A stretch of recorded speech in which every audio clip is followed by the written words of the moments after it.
एक छोटे से गांव भैरवपुर में लोग आज भी कहते हैं कि जो मिठाई मेहनत और ईमानदारी से बनती है, उसका स्वाद सीधे दिल में उतर जाता है। गांव की एक तंग गली में पीपल के पेड़ के नीचे मोहन नाम का एक ईमानदार हलवाई अपनी छोटी सी मिठाई की दुकान चलाता था। हर सुबह सूरज निकलने से पहले मोहन अपनी दुकान का चूल्हा जलाता और पूरे मन से मिठाइयां बनाना शुरू कर देता। चलो भाई, आज की जलेबी भी ऐसी बने कि खाने वाला उंगलियां नहीं, दुआएं चाटे। घी कम है, जेब भी हल्की है, लेकिन स्वाद और सच में कभी कमी नहीं होगी। मोहन के लिए मिठाई बनाना सिर्फ कारोबार नहीं, भगवान की पूजा के समान था। बाबा, आप फिर सूरज से पहले उठ गए? अभी तो चिड़िया भी पूरी तरह नहीं जागी। जो इंसान ईमानदारी से कमाता है ना बेटी, उसकी नींद जिम्मेदारी से खुलती है। आओ, ये बादाम कटोरी में डाल दो। बाबा, आज कितनी मिठाई बनेगी?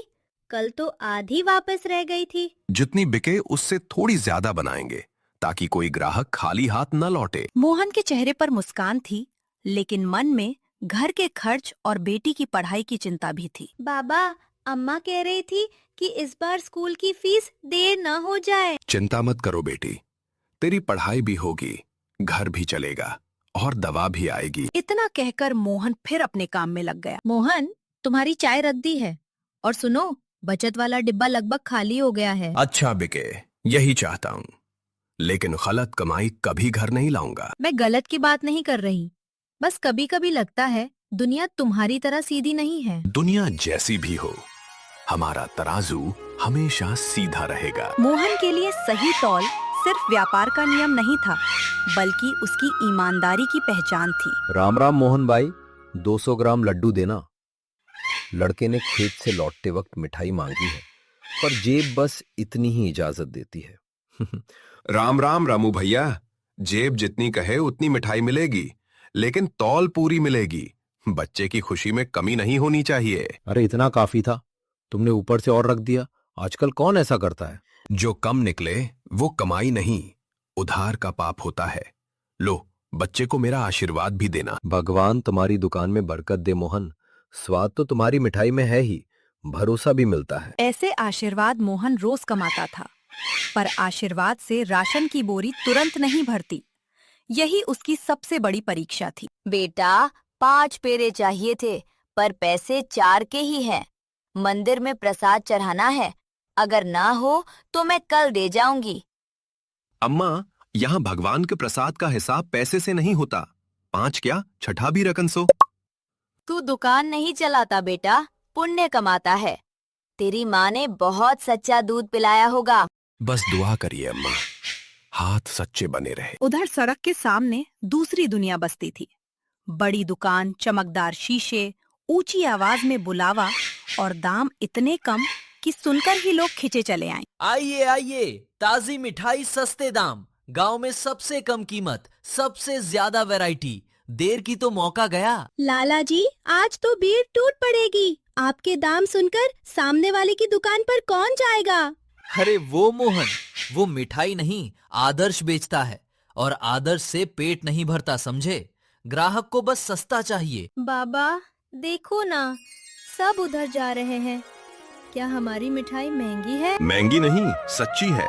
फर्क बस इतना है कि सच्ची चीज का दाम पैसे से नहीं, समझ से चुकाया जाता है। तो लोग समझते क्यों नहीं?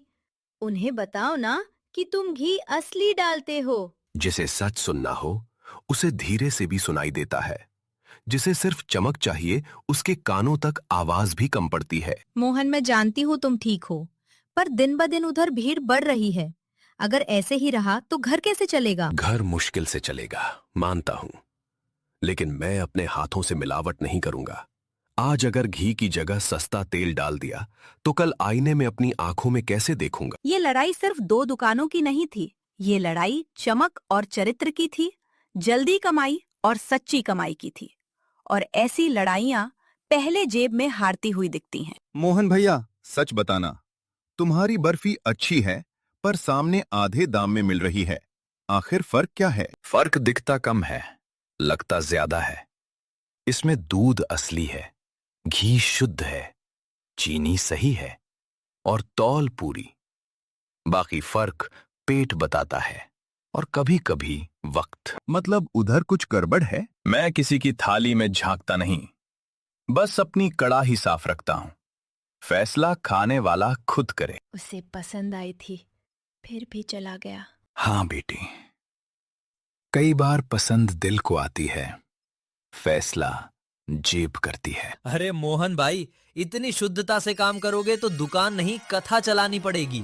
धंधे में थोड़ा हिसाब किताब भी सीखो। हिसाब मुझे आता है लाला जी, बस मैं कमाई में झूठ नहीं जोड़ता और तौल में कमी नहीं घटाता। देखते हैं कब तक टिकते हो। बाजार आदर्श से नहीं, चालाकी से चलता है। हो सकता है बाजार चालाकी से चले, पर बरकत सिर्फ सच्चाई से चलती है। हवा में घी की खुशबू थी, पर उसके साथ चुनौती की गंध भी घुल चुकी थी। मोहन ने कड़ाही पर नजर डाली, फिर सामने की भीड़ पर। उसके चेहरे पर थकान थी, मगर झुकाव नहीं। बाबा, उधर वो डिब्बों में क्या आया है? पता नहीं, पर जो चीज जितनी ज्यादा छिपा कर लाई जाए वो उतनी ही कम साफ होती है। मोहन ने कुछ कहा नहीं, पर उसके मन में पहली बार एक तीखा सवाल उठा। क्या सामने वाली दुकान की सस्ती मिठास के पीछे कोई कड़वा राज छिपा था? जल्दी अंदर रख, किसी की नजर पड़ गई तो मुसीबत हो जाएगी। और बस उसी क्षण मोहन की आंखों में चिंता नहीं, चौकन्नापन उतर आया।